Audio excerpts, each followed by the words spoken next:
आज जो है इस फ्लाईओवर का जो 385 मीटर केबल स्टेट की जो लंबाई थी, उसमें 193.5 मीटर जो सिंगल स्पान है, उसमें जो 1.5 मीटर का स्टिचिंग है वो आज लास्ट है। मतलब केबल स्टेट की जो कंक्रीट है वो आज लास्ट कंक्रीट है।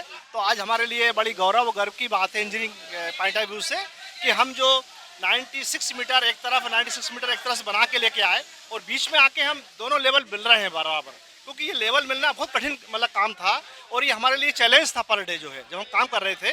तो यही दिमाग में रहता था कि ये लेवल मिल जाए, क्योंकि हैदराबाद में प्रॉब्लम आ गई थी तो एक साल वहाँ काम बंद रहा। फिर वो दूसरे इंजीनियर दूसरे डिपार्टमेंट से दूसरे लोगों से आए, उन लोगों ने उसमें इंजीनियरिंग लगाई अपनी।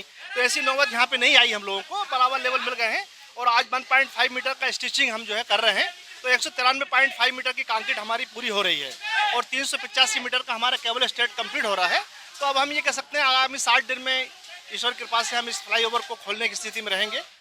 जी, ये देश और प्रेस के लिए कितना? हाँ, ये बहुत ही इम्पोर्टेंट बात आपने पूछी है। ये मध्य प्रदेश सबसे बड़ा केबल स्टेट है, भारत का सबसे बड़ा केबल स्टेट भी है। ये रेलवे स्टेशन के ऊपर 193 मीटर सिंगल स्पान अभी तक कहीं रेलवे स्टेशन के ऊपर कहीं भारत में नहीं है। तो सभी लोग जो इससे जुड़े हुए हैं इस केबल स्टेट से, भारत के MRTH के लोग और जो विदेश के लोग जुड़े हुए हैं, बड़ी सब लोगों की नज़र थी इस पर कि किसी प्रकार की इसमें कोई टेक्निकल चूक ना हो जाए। तो सभी ने अपना सहयोग योगदान दिया और आज हम इस मुकाम पे पहुंचे। हमारी कंसल्टेंसी, हमारे डिपार्टमेंट के लोग हैं, सारी जो टीम है मेरे साथ में काम कर रही है, हमारे हैं प्रोजेक्ट इंचार्ज हैं, सभी ने बड़ी सिद्धता बहुत ही संजीदगी और बड़े मेहनत से काम किया है।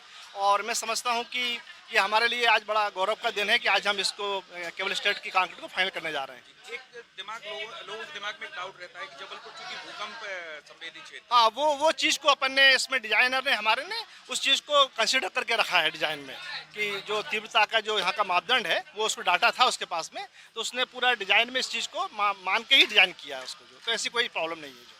तो नए साल पे एक बड़ा तोहफा देने हाँ नहीं, ईश्वर की कृपा है और माननीय मुख्यमंत्री जी, माननीय मंत्री जी का पूरा मार्गदर्शन है, तो निश्चित ही हम अगले साल बिल्कुल ट्रॉफी निकालेंगे जो है। ये जो है रेलवे के ऊपर केबल स्टे बनाना कितना बड़ा चैलेंज है? It's a very big challenge actually. मतलब ट्रेन ट्रैफिक के स्पेशली तो अप्रूवल लेना पड़ता है इसका, ट्रेन रुकने के लिए वगैरह टाइम का ब्लॉक लेने के लिए, बट आसानी से यहाँ तो मिला है। रेलवे भी ऐसा अच्छा कोऑपरेटिव है काम करने के लिए, इसलिए तो जल्दी ख़त्म भी हो गए काम। तो ये चूंकि नीचे से रेल थी और ऊपर आपको बनाना था, तो कई बार ब्लॉकेज भी लेना पड़ा होगा। Yes yes yes, where it is the track का ऊपर जो पार्ट है उसी का तो ब्लॉक लेता है। अगर ट्रक नहीं स्टेशन के ऊपर तो जनरली ब्लॉक का ज़रूरत नहीं होता, ओनली रेलवे स्टॉप करने के लिए तो ब्लॉक लेना पड़ता है ट्रेन। एक और रेलवे के आसपास जर्क बहुत आते हैं क्योंकि ट्रेन जर्क इसमें क्या है, पियर्स तो ज़्यादा दूर है, हमारा तो 193.5 मीटर है पियर टू। सो जर्क जो है उसका कनेक्टेड पियर से ही है। सो पियर तो ऐसा ही है, ट्रैक से दूर है, बहुत दूर है। सो इसमें जर्क आने का कोई चांस ही नहीं है। काफी लंबा है, लोगों को लगता है इतना बड़ा झूठा yes bridge. Yes yes.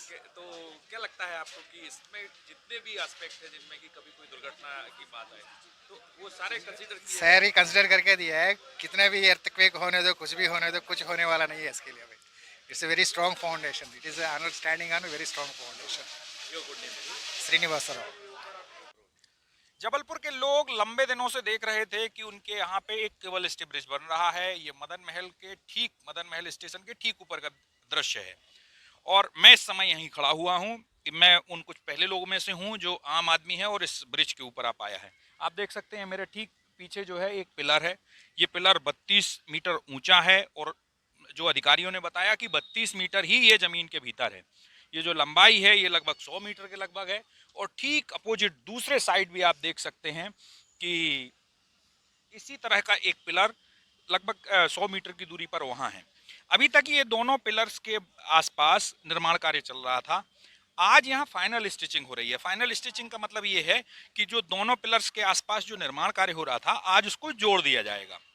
Engineering की भाषा में एक बड़ा करिश्मा माना जाता है क्योंकि ये जो दोनों ब्रिज अलग अलग बन रहे थे, दोनों साइड अलग अलग निर्माण हो रहा था, तो संभावना थी कि कहीं ये दाएं बाएं ना हो जाए, लेकिन इतनी बारीकी से ये बनाया गया कि जब ये जोड़ा गया तो बिल्कुल एक सीध में ये आए हैं और आज इसको फाइनल स्टिच करके भर दिया जाएगा, सीमेंट से कंक्रीट भर दिया जाएगा और आने वाले 60 दिनों में ये कंक्रीट जब पक के तैयार हो जाएगा तो इस पे आम आदमियों की आवाजाही भी शुरू हो सकेगी। हालांकि इसके उद्घाटन का समय राजनीतिक नेता तय करेंगे, उसके बाद ये शुरू होगा, लेकिन 60 दिनों बाद ये तैयार हो जाएगा जिससे लोग यहाँ से गुजर सकेंगे। तो ये कुछ नज़ारे हैं इस ब्रिज के ऊपर के। अब मैं इस तरफ भी दिखाना चाहता हूँ आपको कि ये चीज़ मोटी मोटी केबल्स हैं, ये जो मोटे पाइप्स हैं, ये लगभग जो समझ में आ रहा है मुझे कि ये 10 इंच के लगभग का मोटा केबल है जो यहाँ से लेके वहाँ तक गया हुआ है। एक तरफ 14 केबल हैं और दूसरी तरफ भी इसी तरह 14 है। इस तरह से चारों तरफ जो दोनों पिलर्स हैं उनमें ये केबल्स लगाई गई हैं। मैं जहाँ खड़ा हुआ हूँ उसके ठीक बाजू में आप देख पा रहे हैं एक रेलवे स्टेशन है, ये मदन महल रेलवे स्टेशन है। ये ऊपर से नज़ारा कुछ इस तरह का दिखेगा। शहर भी आप देखें, काफ़ी खूबसूरत शहर यहाँ से नज़र आ रहा है। तो ये जबलपुर के लोगों के लिए 2025 का जो साल है वो एक बड़ा तोहफा लेके आ रहा है और वो है मध्य प्रदेश का सबसे बड़ा cable stay bridge. Vishwajeet Singh, ETV Bharat, Jabalpur.